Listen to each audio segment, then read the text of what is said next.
Buat yang belum tahu Rare Angon, sekarang silahkan didengarkan ya. Pada zaman dahulu, itu hiduplah seorang anak kecil laki-laki yang bernama Rare Angon. Namanya Rare Angon karena dia sering membantu orang tuanya sepulang sekolah untuk mengembala ternak. Jadi kalau dalam bahasa Bali, Rare itu kan artinya anak kecil. Terus Angon itu mengembala. Correct me if I'm wrong. Ya, correct me if I'm wrong. Jadi Rare Angon dalam bahasa Bali kurang lebih itu artinya adalah seorang anak pengembala. Karena dia sepulang sekolah itu dia membantu orang tuanya untuk mengembala ternak di lapangan, di sawah. Nah, pada suatu hari seperti biasa, pulang sekolah, Rare Angon mengembalakan ternak-ternaknya di lapangan sambil dia bermain dengan teman-temannya. Pada saat dia sedang menunggui teman-temannya dan juga ternaknya, dia iseng menggambar sesosok wajah. Tiba-tiba saja ada sesosok wajah wanita terlintas di pikirannya, kemudian dia gambar di tanah. Dan gambarnya sangat jelas sekali. Gambar wanita itu sangat cantik. Tapi dia juga dia tidak tahu siapa wanita itu. Setelah selesai menggambar, dia pun terheran-heran. Wow, wanita ini cantik sekali. Dan dia tidak tahu ini siapa, kenapa tiba-tiba terlintas di pikirannya. Dan dia pun menamai wanita itu I Lubang Kuri.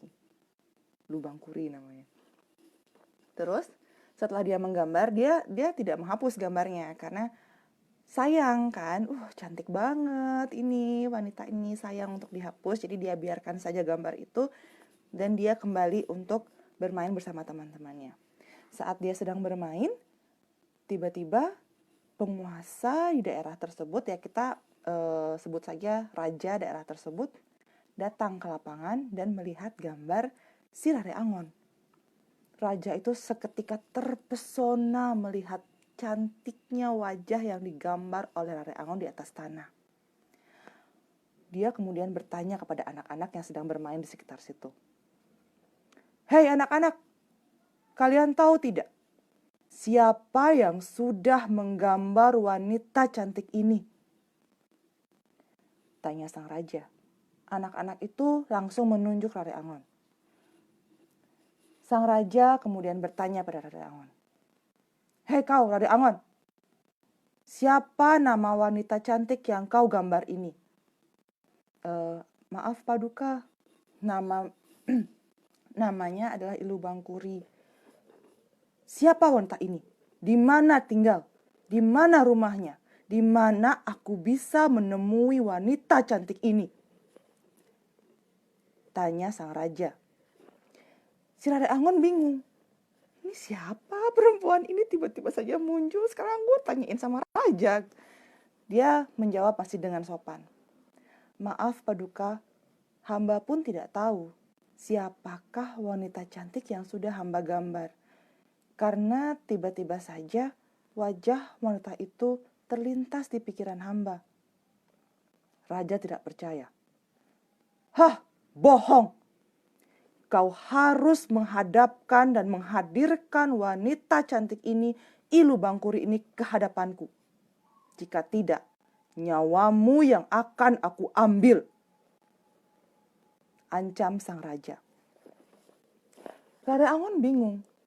Dia harus mencari kemana I Lubang Kuri. Sementara saat dia menggambar, wajah I Lubang Kuri hanya seketika saja masuk ke pikirannya. Dan tiba-tiba sekarang dia harus mencari di mana I Lubang Kuri tinggal dan membawanya ke hadapan sang raja. Rare Angon sangat bingung. Kemudian dia kembali ke rumahnya dan bersiap-siap untuk pergi. Dia harus mencari I Lubang Kuri. Kalau tidak, dia yang akan dibunuh oleh sang raja. Rare Angon pergi mencari I Lubang Kuri ke seluruh pelosok. Dia mengembara sampai jauh. Dia tidak tahu arah. sampai-sampai dia tersesat. Dan tibalah ia di sebuah pondok. Di pondok tersebut tinggallah Jerodukuh. Ternyata pondok itu adalah milik Jerodukuh. Ia mengetuk pintu pondok dan menemui sang Jerodukuh. Jerodukuh bertanya kepada Rare Angon, siapakah dia? Kenapa dia mengembara sendirian? Rare Angon mengatakan bahwa dirinya adalah seorang anak yang mengembara dan perlu tempat tinggal, karena dia tidak tahu di mana harus tinggal. Jerodukuh yang baik hati mengizinkan Rare Angon untuk tinggal di pondoknya dan diangkat anak oleh Jerodukuh. Rare Angon juga diangkat menjadi guru dan diminta menemani anak gadis satu-satunya dari Jerodukuh. Waktu pun berlalu. Rare Angon sudah beranjak dewasa dan Jerodukuh pun menikahkan Rare Angon dengan anak gadisnya. Pada suatu hari, Rare Angon bercerita kepada Jerodukuh kenapa dia sampai mengembara jauh pada saat ia masih kecil. Rare Angon bercerita tentang Ilu Bangkuri dan permintaan sang raja untuk membawa Ilu Bangkuri ke hadapan sang raja. Ternyata Jerodukuh mengetahui di mana tempat tinggal Ilu Bangkuri. Namun,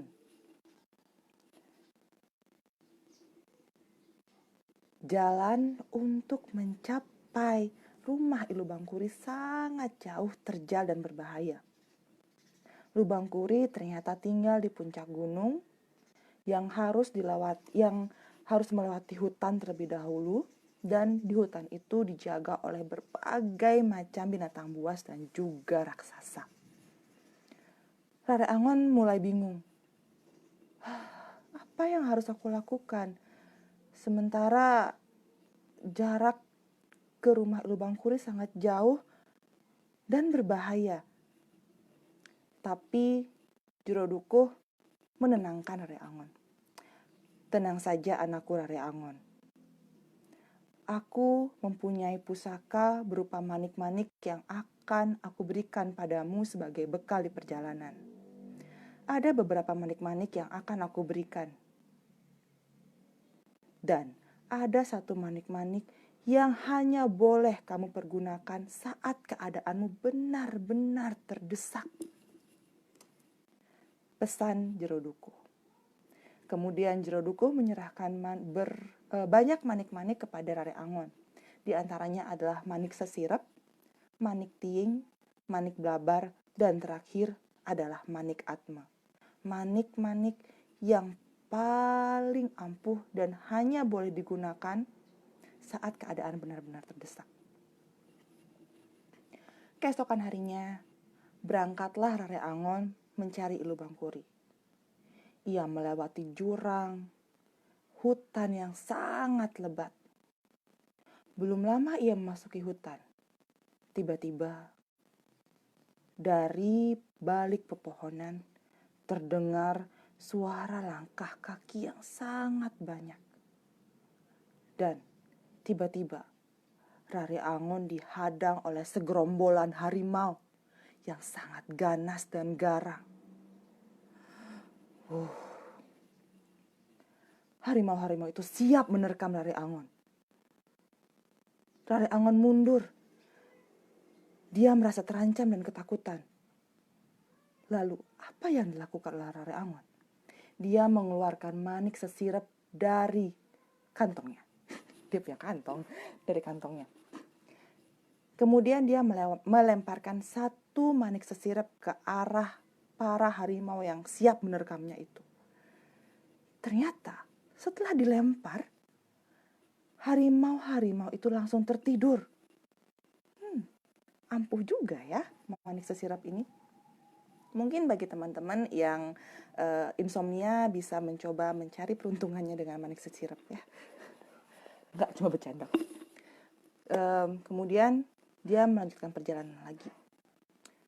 Belum lama ia berjalan, tiba-tiba dia mendengar suara desisan yang sangat banyak dari balik pepohonan.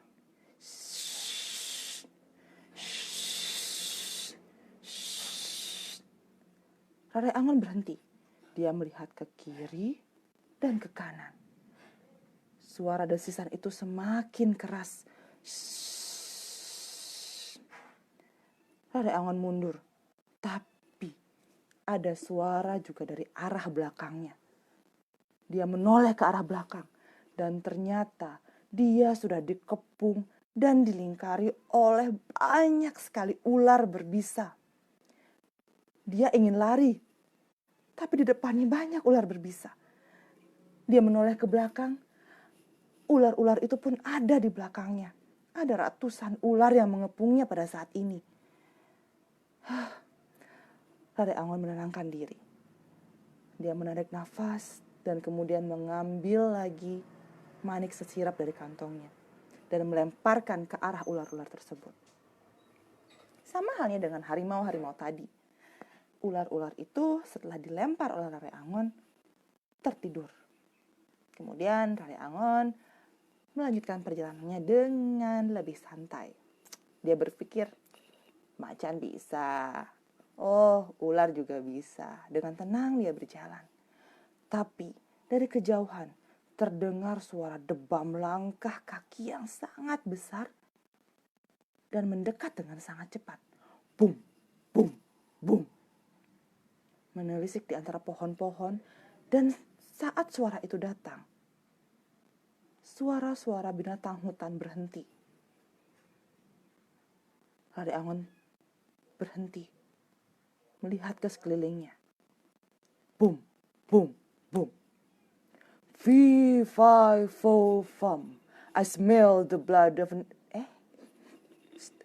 Salah, itu cerita Jack and the Beanstalk. salah.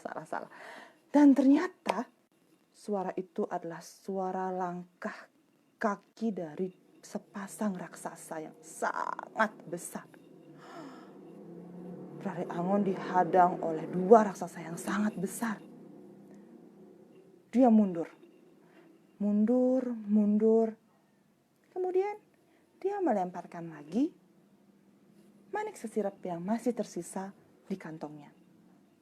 Apa yang terjadi kepada si raksasa tersebut? Ya iyalah, raksasa itu kemudian tertidur pulas dan ngorok. Rare Angon melanjutkan perjalanan. Capek ya, jauh banget jalannya.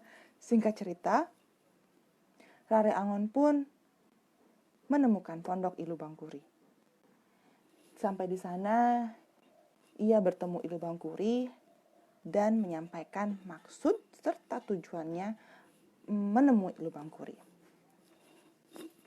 Kira-kira setelah Rare Angon menyampaikan maksudnya kepada Ilu Bangkuri bahwa ia diutus oleh sang raja untuk menjemput Ilu Bangkuri, apakah Ilu Bangkuri mau untuk ikut bersama Rare Angon dan menghadap sang raja untuk dijadikan istri?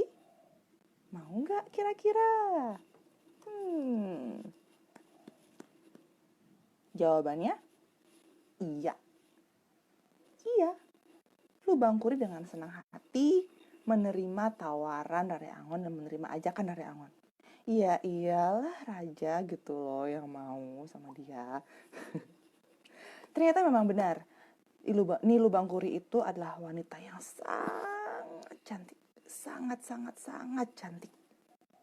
Cantikan mana sama aku? Cantikan Ilu Bangkuri lah. Sangat cantik. Dan setelah ia menerima, Nitra salah. Diterima lamarannya, diterima ajakannya. Dia mau kok ikut sama Rare Angon untuk menemui raja. Setelah menerima ajakan dari Rare Angon, akhirnya mereka kembali ke pondoknya Jerodukuh. Jalan yang dilewati masih sama, melewati hutan itu lagi. Tapi saat melewati raksasa yang sedang tertidur, ternyata raksasa itu sudah hilang dan sudah bangun.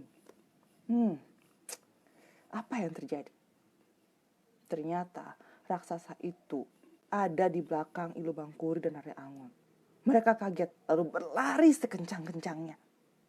Ya namanya juga raksasa. Langkahnya sangat besar. Langkahnya sangat besar dan juga lebar. Dengan cepat bisa menyusul Rare Angon dan Ilubangkuri. Manik sesirapnya sudah habis. Lalu apa yang bisa dipakai? Rare Angon ingat. Dia masih dibekali beberapa manik-manik yang bisa digunakan. Kemudian ia mengeluarkan manik tiing. Dilemparkannya manik tiing itu ke arah raksasa. Tiba-tiba dari tanah muncullah hutan bambu yang sangat lebat. Raksasa itu terdiam. Tapi Rare Angon dan Ilubangkuri masih terus berlari. Masih terus berlari dengan sangat kencang. Apa yang terjadi pada raksasa? Kecil. Tiing-tiing atau hutan bambu itu adalah hal yang kecil bagi raksasa. Dia menyibak hutan bambu itu dan mengejar Ilubangkuri serta Rare Angon yang menginjak-injak hutan bambu tersebut. Dan menyusul langkahnya Rare Angon dan Ilubangkuri. Ilubangkuri dan Rare Angon terengah-engah. Gila, ini raksasa cepet banget lari ya. Itu tiing-tiing juga gak mempan, gimana nih katanya. Kemudian setelah lama dan lelah berlari, sementara raksasa juga masih mengejarnya, Rare Angon melemparkan lagi manik blabar. Masih ya? Maaf, tadi ada kesalahan teknis. Ke arah Ilubangkuri. Ke arah raksasa maksudnya. Maaf. Saya jadi agak buyar fokusnya. Oke. Dia melemparkan manik blabar tersebut. Kemudian apa yang terjadi setelah manik blabar itu dilemparkan? Tanah berubah menjadi lautan lumpur yang sangat dalam. Kalian ingat cerita apa nih kalau misalnya kayak gini, waktu dilemparkan sesuatu terus berubah menjadi lautan lumpur? Ayo ingat apa? Cerita apa? Ayo dongeng juga ini. Ya benar, itu timun emas. Kalau waktu timun emas melemparkan terasi, itu tanahnya berubah menjadi lautan lumpur dan raksasanya tenggelam. Nah, raksasa yang ada di cerita Rare Angon ini lebih hebat dari raksasa yang ada di cerita timun emas. Kenapa? Karena raksasa ini mampu berenang dan melewati lautan lumpur tersebut. Hebat ya, mungkin dia masa trainingnya lebih lama jadi raksasa, jadi lebih hebat. Dia mampu melewati lautan lumpur tersebut dan menyusul langkah Ilubangkuri dan Rare Angon lagi. Rare Angon dan Ilubangkuri masih terus berlari. Masih ada satu manik-manik lagi yang disimpan oleh Rare Angon, yang hanya boleh ia gunakan pada saat terdesak. Masih inget nggak namanya manik-manik apa? Ya, bener banget. Gak ada yang jawab sih, gue bener-bener aja. Namanya adalah manik Atma. Dimana kalau manik Atma ini dilempar, siapapun yang terkena manik-manik ini akan langsung tewas. Rare Angon melemparkan manik Atma ke arah raksasa. Dan raksasa itu tewas seketika. Dengan tenang, akhirnya Ilubangkuri dan Rare Angon melanjutkan perjalanan ke rumah Jiroduku. Udah nggak ada, raksasanya udah mati kan. Sampainya di sana, akhirnya mereka beristirahat dulu dong, capek lu, gila aja lah, jauh banget jalannya. Beristirahat, kemudian keesokan harinya baru kembali ke desa Rare Angon. Pinter juga ya Rare Angon, udah lama pergi tapi masih juga ingat jalan ke desanya. Dan di sini Jiroduku berpesan, dia Rare Angon harus kembali ke desanya dengan membawa serta istrinya. Oke, singkat cerita, akhirnya Rare Angon dan Ilubangkuri serta istrinya kembali ke desa asalnya Rare Angon. Di sana ia disambut dengan sangat gembira oleh ibunya Rare Angon. Masih ingat juga ibunya punya anak ya? Ya iyalah, namanya juga ibu. Dan Rare Angon juga pintar banget masih ingat jalan. Udah, gak usah dipikirin. Pokoknya dia udah nyampe di rumah, Udah disuguhi teh anget sama ibunya, udah disuguhi singkong rebus, pisang goreng, enak-enak makanannya semuanya. Dan si Rare Angon bercerita pada ibunya bahwa ini siapa, dan pulang-pulang bawa 2 cewek aja nih bocah, kan. Rare Angon bercerita pada ibunya bahwa yang satu ini adalah Ilu Bangkuri, satunya adalah istrinya. Nah, Ilu Bangkuri ini diminta oleh sang raja untuk menjadi istrinya lah tentunya. Ibunya meminta dia beristirahat dan keesokan harinya baru ke istana raja untuk menyerahkan Ilu Bangkuri.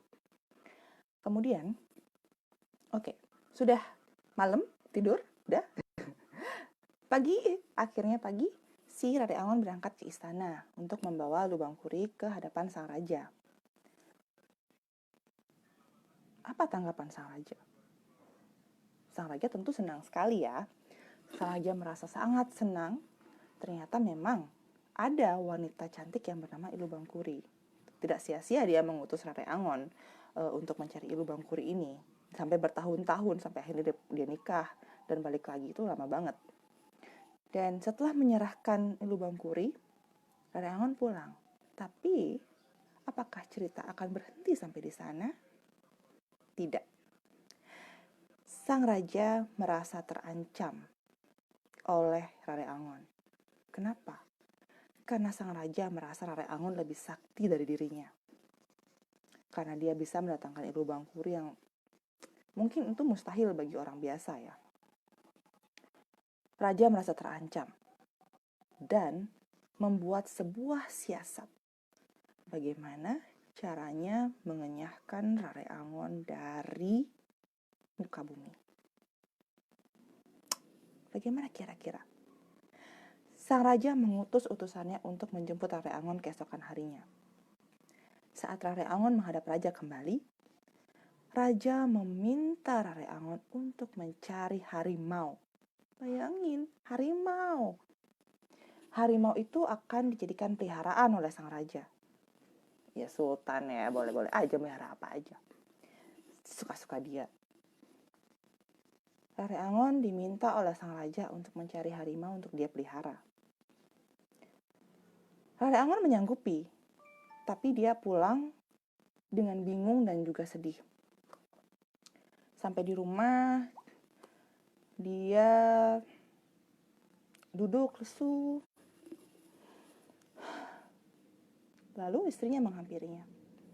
Istrinya bertanya, kenapa dia bersedih? Lalu Rare Angon menceritakan kenapa dia bersedih, kenapa dia galau, kenapa dia gabut. Lalu, apa jawaban istrinya? Apakah istrinya akan mengizinkan Rare Angon mengembara lagi untuk mencari harimau? Ternyata tidak. Istrinya ternyata punya solusi yang ciamik, cihui. Istrinya berkata pada Rare Angon, tenang saja suamiku, tenang. Kau tidak usah berkecil hati, kau tidak usah sedih. Dan kau tidak usah kemana-mana untuk mencari harimau yang diminta oleh sang raja. Karena aku mempunyai sebuah pusaka yang bisa membantumu untuk mencari harimau. Kata istrinya. Dan ternyata istrinya mengeluarkan sebuah manik dari sakunya. Oke, dari sakunya aja ya, biar cepat. Dari sakunya. Rare Angon bertanya, apa ini? Ini namanya manik Astagina. Kau cukup meminta apa saja kepada manik-manik ini, dia akan mengabulkan keinginanmu. Kau lihat saja, kata istrinya. Lalu istrinya berteriak, aku ingin ada harimau saat ini di depanku. Saat ini juga seekor harimau yang hanya jinak kepadaku dan suamiku. Boom! Kemudian di depan mereka ada seekor harimau yang sangat besar. Rare Angon terkejut. Wah, keren juga bini gua, katanya. Ternyata istrinya sudah dibekali pusaka oleh ayahnya. Ya, begitulah seorang anak gadis pasti dibekali bermacam-macam oleh ayahnya saat menikah kan ya. Aduh, tar, pause dulu bentar ya, gue minum bentar, aus.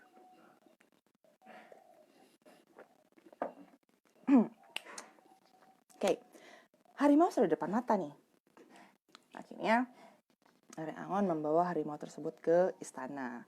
Kebetulan di istana sedang ada rapat oleh bawahan-bawahan raja. Pada saat datang, ini harimaunya emang nggak pamer ya. Harimau itu pada saat sampai di pintu istana langsung mengaum dengan sangat keras. Wow! Apa yang terjadi? Semua orang yang ada di istana terlonjak kaget dan berlarian kocar-kacir. Ya jelas aja ada harimau tiba-tiba tengah kota kan. Kemudian, raja, apa yang kira-kira raja lakukan? Apa yang kira-kira raja lakukan? Apakah sang raja itu menghampiri Rare Angon dan kemudian mengelus-elus harimau itu? Apa? Tidak. Sang raja itu berlari bersembunyi. Dia ketakutan. Pelin-pelan ya, udah suruh nyari harimau. Pas dibawain, takut kan. Kemudian, apa tadi? Gue kebanyakan halu nih. Raja sembunyi dan berteriak pada Rare Angon. Bawa pulang harimaumu itu. Aku sudah tidak ingin lagi harimau untuk peliharaanku. Dibawalah pulang harimaunya. Sampai di rumah, harimau itu diubah menjadi lesung oleh istrinya Rare Angon. Oke, thank you Dharma Putra yang sudah memberitahu aku lesung itu apa. Kemudian ada lagi datang utusan dari kerajaan, dari raja. Kira-kira disuruh nyari apa lagi ya si Rare Angon ini? Harimau dibawain, ketakutan, diusir. Nih sekarang nih, datang lagi utusan dari raja. Apa kira-kira yang diminta oleh raja kali ini? Ternyata raja meminta Rare Angon untuk membawakannya seekor naga. Naga? Bayangin, disuruh bawa naga, nyari di mana? Dikira cerita Harry Potter apa ada naganya? Disuruh bawa naga. Tapi kali ini Rare Angon tidak bingung lagi. Dia menghampiri istrinya, kemudian meminta istrinya untuk memunculkan naga dari manik Astagina yang dia punya. Boom! Muncullah naga yang sangat panjang dan besar di hadapan mereka.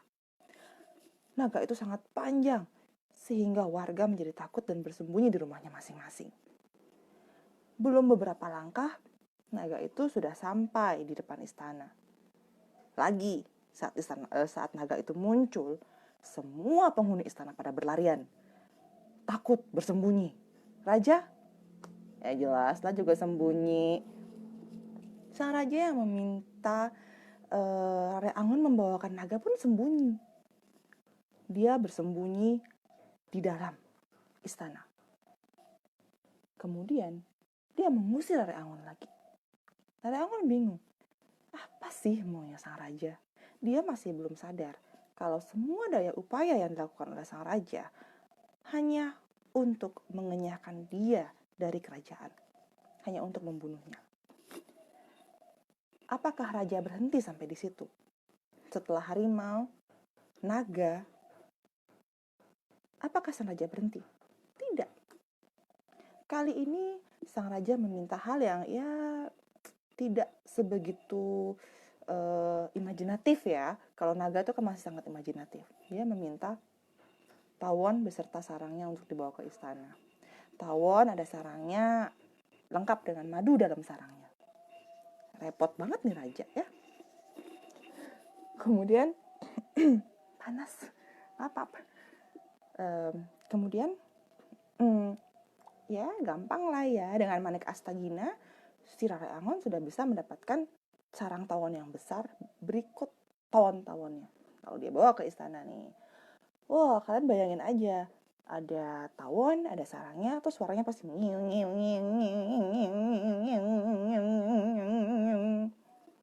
sampai di istana.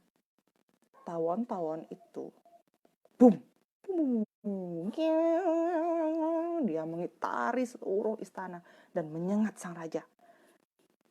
Dan semua warga istana bersembunyi. Tapi hanya raja yang disengat oleh tawon-tawon tersebut. Setelah disengat, raja jatuh pingsan. Kemudian tidak sadarkan diri beberapa waktu. Semua penghuni istana bingung. Apa yang harus mereka lakukan? Sementara raja mereka terbaring kritis gara-gara disengat tawon. Bahaya juga ya disengat tawon ya. Terbaring kritis gara-gara disengat tawon. Nah, setelah beberapa hari sang raja tidak bisa bangun. Akhirnya raja itu pun mati. Salah sendiri lu suruh bawa tawon disengat, mati kan lu. Mati. Raja itu mati akibat kelicikan-kepicikannya dia sendiri. Setelah raja itu mati, kesaktian Rare Angon termasyur ke seluruh negeri. Terkenal.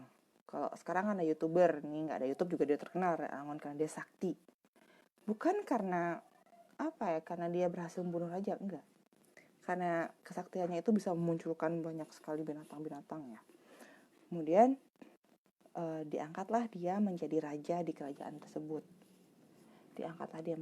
Diboyonglah itu Lubang Kuri, istrinya, ibunya ke istana. Di sana dia diangkat menjadi raja. Dan apa yang terjadi pada Lubang Kuri, dan dia dijadikan istri kedua oleh Rare Angon. Ya nggak apa sih ya, kalau adil mah nggak apa-apa. Kemudian setelah dinikahi dan diangkat, Lubang Kuri dinikahi dan Rare Angon diangkat menjadi raja, rakyat hidup tentram dan damai. Karena sebelumnya raja yang sebelumnya itu kan aneh-aneh tuh mintanya, terus rakyatnya juga nggak disayangin. Kalau misalnya si Rare Angon ini dia sayang sama rakyatnya, dia baik sama rakyatnya. Dia sering mengunjungi rakyatnya dan akhirnya hidup tentram lah semuanya. Jadi udah itu tadi cerita tentang Rare Angon. Jadi banyak pelajaran yang bisa kita petik dari cerita ini. Oke, ada pertanyaan nih ya. Kenapa raja minta tawon tiba-tiba gitu berubah haluan? Gak tahu, dalam cerita nggak diceritain ya kenapa si raja ini minta tawon. Mungkin dia mau madunya, atau karena tawon ini beracun, jadi pas Rare Angon nyari sarang tawon ini, raja maunya Rare Angon tuh tersengat sama tawon dan mati. Tapi ternyata tidak, malah rajanya yang tersengat dan rajanya yang koit gitu Mitra. Nah, jadi banyak banget yang bisa kita pelajari dari cerita ini. Sebagai penguasa, janganlah semena-mena gitu. Karena banyak banget ya sekarang pada saat belum punya kedudukan baik banget, terus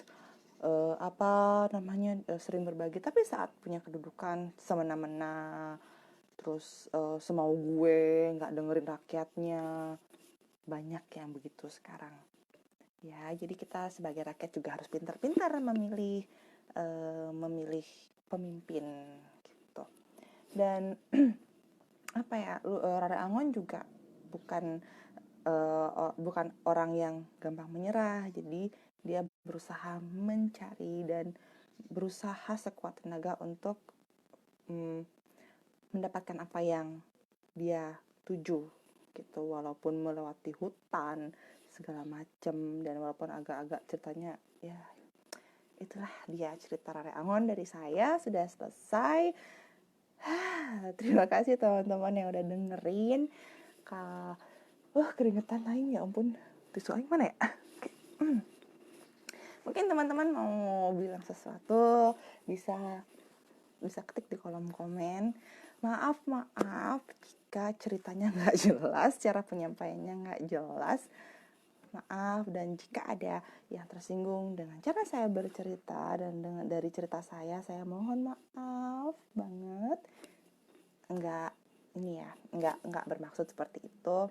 Dan terima kasih untuk komunitas Mahima sekali lagi karena sudah mengundang saya untuk bercerita, mendongeng secara live. Berasa jadi artis, berasa jadi YouTuber saya ini. Terima kasih untuk Ayah Ole juga. Terima kasih untuk Tatkala. Dan teman-teman, jangan lupa sekarang musim pandemi, teman-teman kalau emang nggak perlu-perlu banget, nggak penting-penting banget, stay at home. Jangan lupa kalau keluar pakai masker, rajin-rajin cuci tangan, olahraga, terus social distancing, physical distancing, terutama physical distancing ya, karena kemarin walaupun pandemi ini sudah banyak banget korbannya di Bali, per kemarin itu 124 korban positif COVID di Bali. Cuman pas aku keluar itu masih banyak banget anak-anak muda, bapak-bapak, ibu-ibu yang bergerombol, duduk, main handphone deket-deketan, gak pakai masker. Man, please be aware gitu. Gak apa-apa, gak parno tapi waspada. Kayak lu mau nggak di rumah terus sampai kapan? Lu mau di rumah terus? Nggak mau kan di rumah terus? Lu mau pandemi ini cepat berakhir kan? Ya udah, ikuti anjuran pemerintah. Social distancing, physical distancing, kalau emang perlu banget pakai masker, rajin cuci tangan. Jangan masa bodoh, jangan ngerasa virus tuh jauh. Enggak, deket. Tapi kita harus waspada dengan diri sendiri dulu, orang-orang kita sayangin dulu, nggak usah lah berpikir untuk jauh-jauh dulu. Selama kita sehat, orang-orang di sekitar kita sehat, itu juga sangat membantu gitu. Gue kemarin keluar cuma sebentar doang. Itu pun pakai masker, pakai segala macam, sampai rumah langsung cuci tangan, langsung mandi, gila. Takut banget, tapi orang-orang masih ini. Kalau emang nggak perlu-perlu banget, nggak penting-penting banget, udah diam aja di rumah. Biar cepet nanti bisa keluar lagi, biar cepet bisa sekolah lagi, bisa kerja lagi, bisa have fun lagi, bisa melalui lagi. Ikutin dulu anjuran pemerintah. Baru nanti kalau udah selesai semua virusnya, kita bisa have fun, kita bisa keluar. Semua juga dalam keadaan yang tidak menguntungkan saat ini. Jadi teman-teman, kita harus saling membantu dari diri sendiri dulu. Gitu. Ya kalau urgent banget boleh keluar, ingat pakai masker ya. Oke, sampai di sini dulu teman-teman yang budiman, teman-teman yang baik udah nonton saya, ya ampun, aku jadi terharu. Oke, terima kasih ya udah nonton. Sampai jumpa di kesempatan yang berbeda. Kalau ada yang mau ngundang aku lagi untuk mendongeng, boleh. Ya di IG mungkin, di Instagram, karena banyak banget waktu aku share ini poster-poster dari teman-teman yang juga ikut mendongeng. Besok ada Suma sama Desi loh. Besok ada Suma Desi yang juga mendongeng. Mereka mendongeng berduaan. Curang. Besok ada Suma Desi dan saat aku post posternya itu teman-teman yang nggak punya Facebook itu pada minta di IG. Mungkin nanti bisa kita buatkan yang di IG. Jadi teman-teman bisa inisiasi dan bunda-bunda di IG, bunda ya di IG ya. Nggak bagi-bagi Bali Bakery-nya. Oke teman-teman, bye-bye. Sampai jumpa lagi di lain kesempatan. Terima kasih, maaf jika ada salah ya. Bye, dadah.